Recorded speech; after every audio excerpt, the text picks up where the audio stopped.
Hi there, this is Jay from WhatVape, and today I'm showing you how to coil the Kangertech Subtank.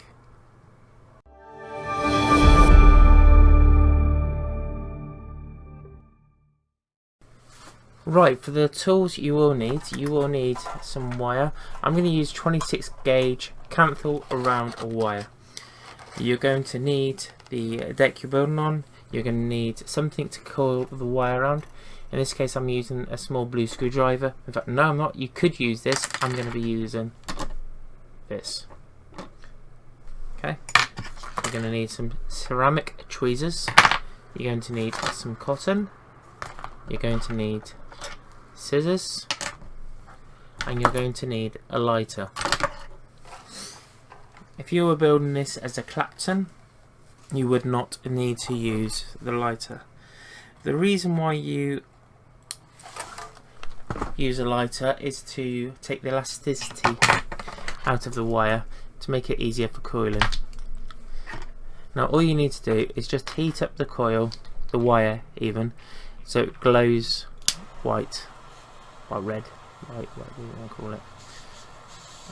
There we go. So it glows up.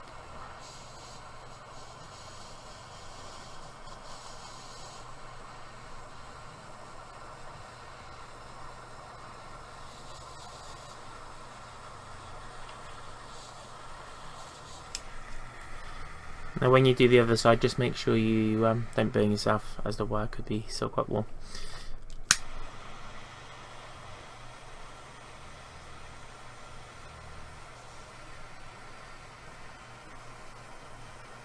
Now once you've glowed all of the wire,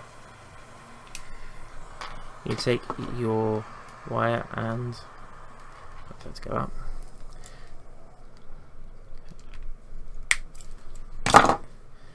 And you wrap it around whatever you're using as for the size. In this case I'm going to do 2mm coil, which is the same width as the little blue screwdriver. I'm going to do 5 wraps. You just take the wire with one finger and you wrap around whatever post you're using, whether it be a drill bit or a little blue screwdriver or whatever, and you just wrap round. Right, so that's 3, 4, 5.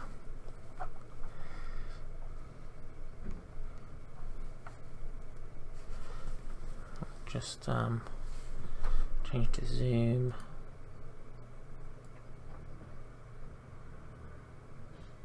There we go. You can see there's 5 wraps around this coil.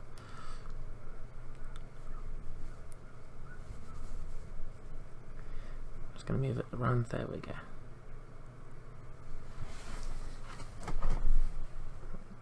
Come back down again. Right.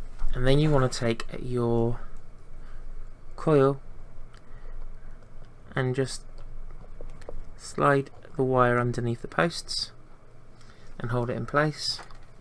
Take a screwdriver and screw down. Now if the wire becomes loose, what you can do is wrap the wire around the screw. Shouldn't be an issue on this build, I feel.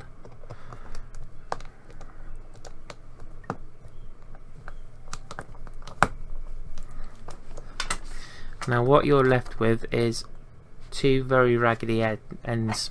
You need to clip, especially on this particular tank, because of the chimney that goes over it, you need to clip extremely close. In fact, that's not quite holding.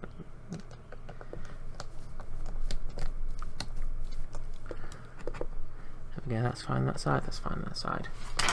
So you just clip right up against to the screw with your nail clippers, making sure there's no loose wire there.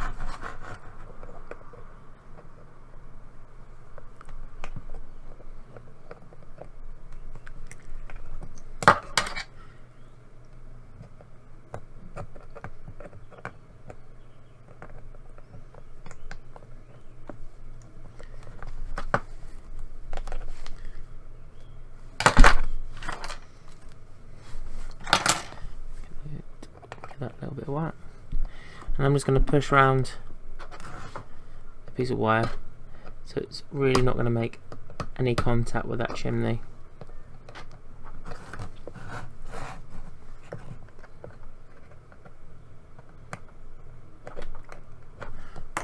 Okay, so we've got our coil. Now what we're aiming for is to have a gap on all sides and underneath. You don't want the coil touching anything other than itself. Okay, and now we're going, it's saying 0.56, which is about where I wanted it to be, and we want to fire it. And you see that isn't firing all the way through. What I'm going to do is I'm just going to push it together and stroke it. That's going a bit better. Stroke, push together.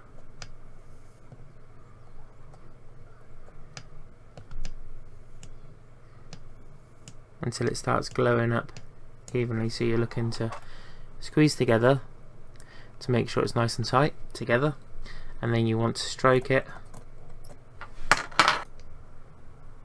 There we go, you can see it's glowing from the inside out. To get it perfect, you're just squeezing the coils together and stroking the coils with your tweezers back and forth to make sure it fires nice and evenly, which it is doing beautifully. Now I'm using cotton bacon because it's nice and easy for me to use, although Muji cotton will do this job just perfectly. The only real difference you're going to notice between something like cotton bacon and Muji is breaking time. With Muji you're going to get probably about a tank full, maybe half a tank full, where the flavour is not very good. Right, so we've got some cotton. Now this is a bit too much, so I'm just going to strip it off.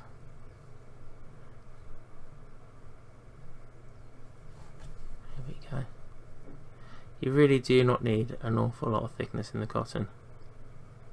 Now remember I said we were doing it around a 2mm bit. Well, that's the width of the cotton you want, especially the end ward is going to be pulled through. You want to be under 2mm.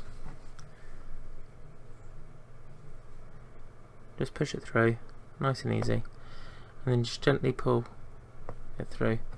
The main advantage Muji has is it does actually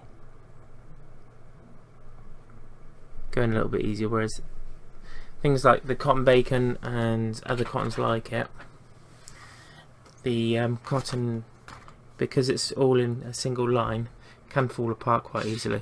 So you have to be careful of that. And then you're going to take your chimney piece and you're going to push your cotton through the top of the chimney.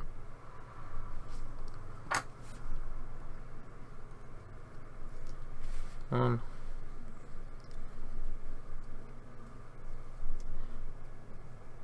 two.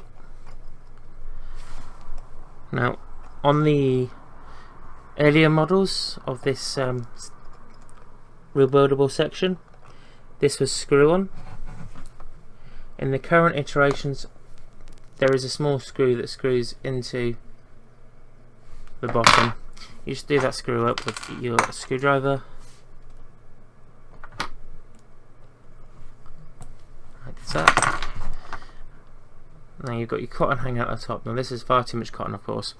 Now the way I have always judged my cotton on the Kangertech tanks, Subtank Plus, Mini, whatever it is, it's the same deck, is where the edge of the base is, with the cotton sticking up through the chimney, that's where I cut.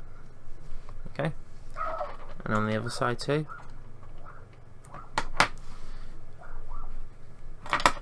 So you're left with about an inch total width on the cotton. Then you want to take your tweezers, you want to put your fingernail underneath the cotton, and you just want to stroke it out. The reason for doing this is just to make it as fluffy as possible so that it wicks better. You want it to be airy and spread out as much as possible. It'll also take out a little bit of the cotton just to make sure it's not too much in the chimney. Okay. Then you take your tweezers and you gently, very gently, push the cotton down into the base. Really requires very little force on this. This is not a muscle man competition.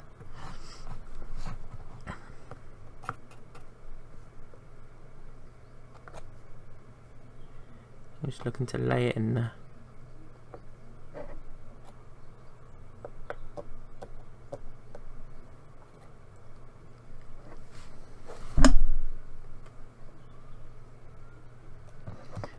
Now, on the original version, there is no holes on the side, but on this version of the deck, there is holes. Now, what you're looking for is to push the cotton gently into the hole, and then take your tweezers and just push it back out slightly, so that there's cotton over the hole, but it's not obstructing the liquid, the juice, from coming in. What you're basically trying to get to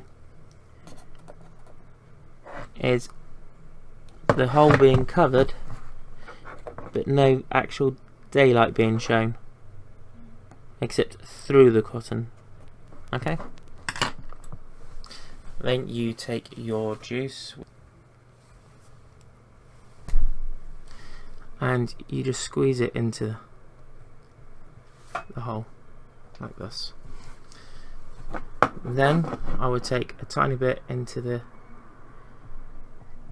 sides, just to make sure that the whole cotton is nice and coated in e-juice. Then you take your top of your chimney on the Subtank and screw it on.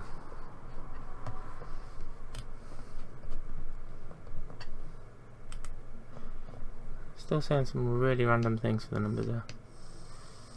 See? 0.67. That actually is just about perfect for what we want.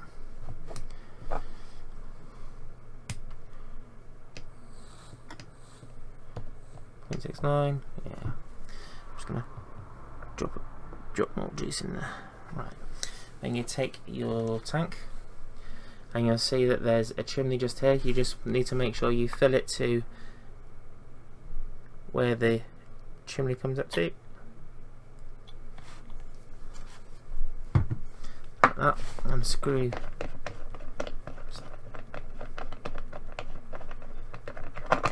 we go.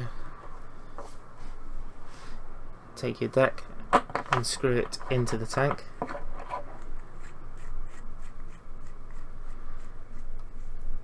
Like that. Put my grip tip in. Take your mod. In this case, the iStick 60-watt temperature control, because I feel that these two just work so well together.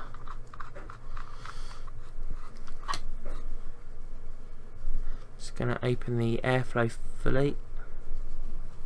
Right, let's go up top and give this a vape. Okay, now that's coiled, whipped, juiced, tanks full of juice. Let's give this a vape.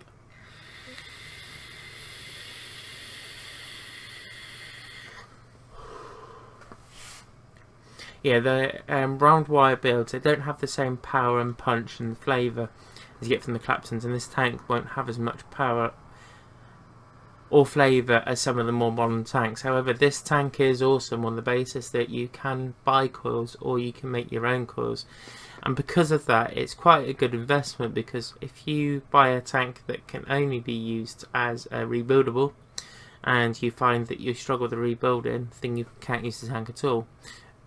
Or if you could buy a tank that has awesome pre-made coils but you want to look at rebuilding in the future, then this is actually a really good learning tool. I would recommend something like the 0.5, I think that's 28 gauge, or the 26 gauge wire for this sort of tank. Anything a bit thicker than that and you're going to struggle to get it underneath those screws. on the whole, I got to say, for the price it costs to recoil and rewick these things, it's so worth doing. The Kangertech pre-made coils have had some issues recently with them causing leakage, and these, when you're making them yourself, you know if it's leaking, it's something you've done and you can fix it. Now, don't expect to make the perfect coil the very first time you make a coil.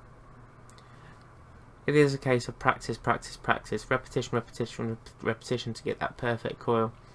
This one isn't perfect, it was just a quick one for camera. If you have any questions, feel free to comment and I will try to help you. This is Jay from WhatVape, signing out.